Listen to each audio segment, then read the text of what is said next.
नमस्कार दोस्तों, भाइयों और बहनों। आज फादर्स डे है। मेरे तरफ से आप सभी को हैप्पी फादर्स डे। दोस्तों, आज मैं कुछ भी सुनाऊंगा, आप लोगों को कम से कम एक लाइक और शेयर कर देना चाहिए अपने अपने पिता के लिए। कभी पिता को समझ सके ना हम बच्चे, कभी पिता को समझ सके ना हम बच्चे, बच्चों को पिता समझते हैं बहुत अच्छे।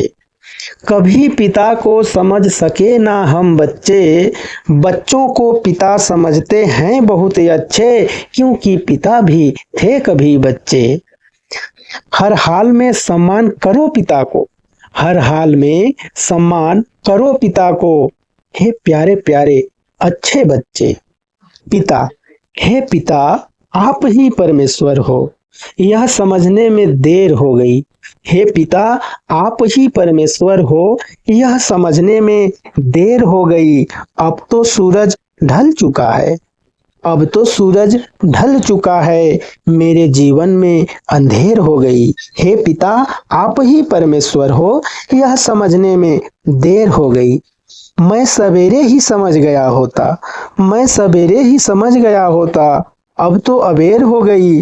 हे पिता आप ही परमेश्वर हो, यह समझने में देर हो गई। बनकर पिता पिता को समझा, पिता के हर अदा को समझा।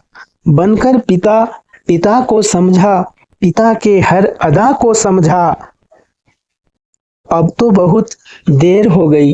हे पिता आप ही परमेश्वर हो, यह समझने में देर हो गई। हे पिता आप ही परमेश्वर हो, यह समझने में देर हो गई।